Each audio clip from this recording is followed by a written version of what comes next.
Hello and welcome. Yes, we are back. We are back now. Okay, now here's the thing. The summer anime of 2021 were freaking awesome. They were awesome, guys. I kid you not. Every summer anime shows were epic. Now, if you think summer shows was good, fall anime is where it's at. We're getting new shows and returning seasons. Shows like The Restaurant from Another World and The Jobless Reincarnation Season 2. And new shows like Platinum End. And the shows I'm gonna and to be honest, guys, the shows I'm actually gonna do a review on are Platinum The World's End Harem. I'm actually doing a review on that one when it airs. And Pride of Orange. Yes, our hockey anime. All girls hockey anime. Respect that. Because we had rock climbing girls, now we're getting Pride of Orange, and now we're getting our first ever hockey anime with girls. Now, and then I saw this other show, guys, that flipped me over the top. I was so freaking scared, guys. I kid you not. And I'm a sucker for horror animes. I love horror animes as much as the next one, as much as the next guy. It's like, of all the genres in anime, horror anime is literally my top three. Of all genres in general, that's top three.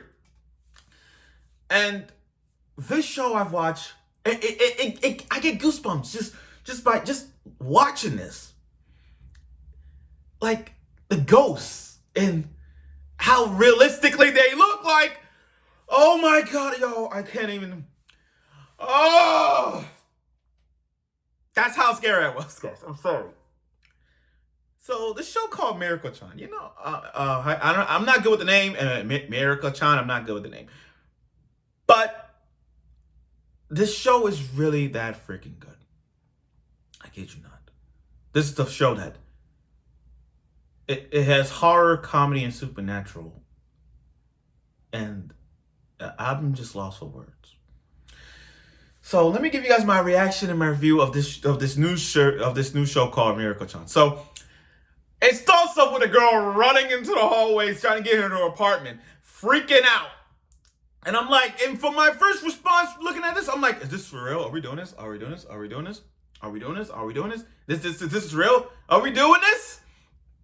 And then she got it, and then she got her that woman went inside her apartment trying to put on a light and a lamp so you know shit's gonna happen. The thing about horror animes is that it's those moments where you're like, you know where this shit's coming from. You know what's gonna happen.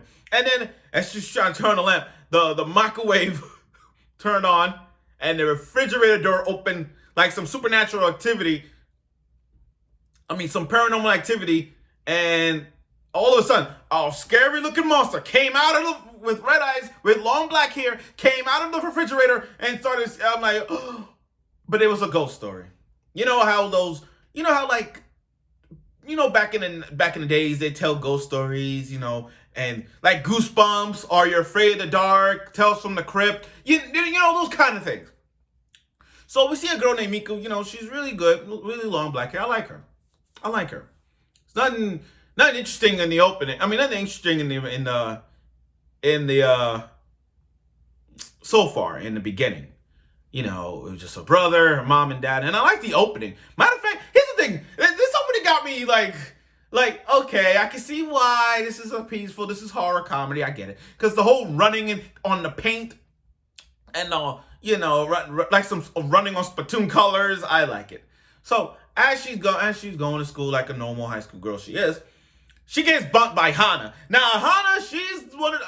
Here's the thing. This is where people going to say, this is fan service. I ain't going to watch this show. This is fan service. Bye. I'm going to turn to another show. Okay, this show. People are not going to like Hana because of her boobs. Yeah, I get it. And Hana is this big-breasted, energetic girl. I get it. She's fun, loving, caring. I get that. Her best friend, nonetheless. I get it. But don't just watch her because of her boobs. I'm just telling y'all right now. Don't watch it because of her boobs. And that's all I'm gonna say. And then you got this mysterious girl who got the yellow kind of a flame hair going on. Kind of like Rengoku, Demon Slayer, but not that kind of color, just like that. But I don't know much about her. But looking at the ending of it, I'm gonna get to this. I'm gonna talk about the ending. But looking from the ending, those two are gonna be friends. And I'm waiting for that part to happen because they're friends already. Not yet. So Miko's in class, and everything is so supernatural to her. Like she sense something's happening. Like, huh, because she saw the ball rolling out in the playground, and she thought she saw someone passing through the classroom. Also, it was funny how she saw her bread was eaten by Hana, and Hana would make a joke about it. So on their way home, she forgot her keychain, the little weird keychain. So she went back to her class, all dark in a dark classroom, nonetheless. In a dark classroom, she dropped her keychain, and she's trying to reach it. And again, that's a little bit of light fan service because we get to see her bending down trying to get her keychain. And then something shadowy figure just passed by. In a dark classroom, really? Who would go back and get something in a dark classroom, guys? Who would do that? Now, this freaked me out. So when Miko was in the rain, waiting for the bus, the sound just stopped. Because, during her text, she was like, telling her friend, I forgot my umbrella, send her a selfie of herself. And then like, all these things just came out of nowhere. A scary monster popped out of her phone. And then when she got her phone picked up, the sound stopped. Like literally, the sound stopped when that ghost appeared. And that animation of that ghost is so fucking beautiful. But it's scary. She's like, can you see? You can see me. That ghost was talking to her. And a little bit of tripping like this, but the way she does it, she wasn't even fazed by it. Like she was fazed by it, but she wasn't even that scared. Like what? Like with your reaction, like if you see something right in front of you, like I'm just saying, if you see a ghost right in front of you, you freak out. You be like, ah, that. But with her, she did it. She just said, I'm just waiting for the bus. It's on its way. And I'm like, what the hell? I can see the comedy like, what the hell? Your first reaction is that? You're like, I'm just waiting for the bus. Okay. Oh, here it is. Bye. She actually sees it. Now, at first, she didn't believe it at first. So then she's like, okay. And then when she, at night, when she on her pajamas, brushing her teeth or whatnot, that same handprint is there. So when she put on that handprint, the ghost was right behind her. Literally, and to be honest, I'm not saying this, but I'm gonna say it. I got goosebumps. I got chills. I got chills down my spine. Just see how realistic these ghosts are. Each ghost was different of its own creature. Like each of them was different. One stretched out its neck. One had guts in its stomach. I'm like, oh my god. But okay. But anyway, when she had her handprint, she's like, oh, I got something in my eye. I'm just gonna wash it off. Okay. Wake up again and just like, oh, I'm tired. I'm like, what the fuck? And then she grabbed salt because, to get rid of the ghosts, to use salt. And then, as she laid on her freaking bed, sorry I'm spinning, but this reaction is crazy. When she got on the bed and tried to sleep, said, Mama. She opened her sheet, and there was a ghost right there, like she ain't freaking out. So she did is, I'm going to sleep. I'm like, what the fuck? What the fuck?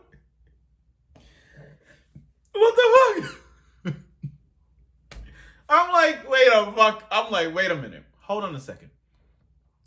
How did it even happen? How does it even happen? Like, I get it. It's anime logic. I'm not breaking the logic. But still, how the hell you have this ability to see ghosts? You didn't get ran over by a truck-coon. You didn't inherit no shining gun eye. You didn't inherit no anime power or anything. You just have this ability to see ghosts? So you telling me that I could just look outside the window and see a ghost figure and say like, hey, this ain't Raycon. You know, this reminds me of that anime, Raycon. You know, where Raycon is that show about a beautiful girl who sees ghosts and talks, be friendly with them. That show. And if you watch Raycon, it's kind of like that. Except this one is more horror. Okay, so the next morning she goes to school. And you know how normally Hana will normally Hana will just hug her. She's like, but with this, her reaction just like, she got scared immediately. And then, as she was talking, and I love how this ending went. I love how while she was talking to Hana, the ghost came by and said, Sensei, you can see me. And that really opened her eyes to just like, I can see them. I'm like, wow. Now the ending. I love how the ending of the show is because it jump scared me. It jump scared me. I kid you not. The beginning of the ending when that ghost was running towards the screen. That shit, I can't stand jump scares. I don't play jump scares. This is why I don't play Five Nights at Freddy's. This is why I don't play Slenderman. Anything that deals with jump scares, I ain't playing at all. And they show like all the ghosts, like realistically ghosts. I don't know why. I feel like watching 13 Ghosts. I don't know why, but still, the fact that the ending was really good. I mean, like it showed all three girls in their rooms, and that one could see the actual ghost. One doesn't because she's energetic, crazy Hana, big-breasted bunny girl. She's into bunnies. And then you got the other girl who we now know that she can see spirits, but not physically. You know, like she could see like a shadowy figures of the ghost, but Miko can see the actual ghost. That makes sense. So that's like, wow. And again, I love how the ending is so realistic. All these ghosts that we're gonna see, and it's so freaking good. And at the end, when all three of them took a selfie, the ghost appeared right in with them. I'm like, wow. But let me tell you this. After the show ended, you know what happened to me? I had goosebumps. I was even almost afraid to use the bathroom because of this show. Oh my God, I gotta talk. I really need to do this. I really have to do the review on this show. And in my mind, I'm like, okay, I gotta do a review because I gotta express my feelings. But this was a first good episode. I love the storyline behind all this. And now, the whole plot of all this, you know, I kind of am interested in this whole plot. I am very interested in this. I really am. Now, here's the thing. Time to drop the ball. The etchiness. Okay, I get it. It had some etchiness. They had it. I mean, Hana with her boobs. Miko with her belly button showing. Her Miko bending down to reach her stuff and grab some salt. I get it. But guys, don't turn away from a show that has light etchy. You know what I mean? I get it. Etchy is where it's at. And people can't handle the etchiness. Like, I get it. If it's Shimano Testament, High School DxD, or Sekirei, or To Love Ru, Heaven Lost Property, or any other etchy anime show that I could go on and on, I get it. Y'all walk away. But guys, don't just watch it for the fan service. Watch it for the storyline. Watch the storyline. Just watch the anime for the storyline, the plot, the characters, and everything else. Okay? That's all I'm trying to say. High School DxD. Okay, fan service. But the storyline is there. High School of the Dead, My Religion. Yeah, sure I got fan service, but the storyline is there. Shimano Testament, To Love Ru. Any show that has etchy, of course it's gonna have etchy fan service, but the storyline is that. So when I watched the first episode of this, okay, it has some etchiness, but they're not heavy fan service. They're not as heavy as you think it is. This is more like light featherweight. This is more like the featherweight of a fan service show. So please don't reject this show. Just watch it. But overall, the first episode was really good. I was really impressed by it. The animation is good. The ghosts are really freaking good. And now that Miko's life, she can see ghosts. I don't know how she's not reacting towards it. That's my thing. I mean, normally when you see something, you react. But with her, with that bravery, I ain't gonna front. She got guts. She got guts to have a life being tormented by the spirits that she can see and not being fazed by it, like not freaking out. Her life, I can see where this is going. So I'm actually looking forward for next week's episode of this. I can't wait to see how her life is, her daily life of hanging out with her friends and seeing ghosts. Now that I know that she has ghost friends now, she's really stepping up. So again, I look forward to next week's episode of this, and I hope you will.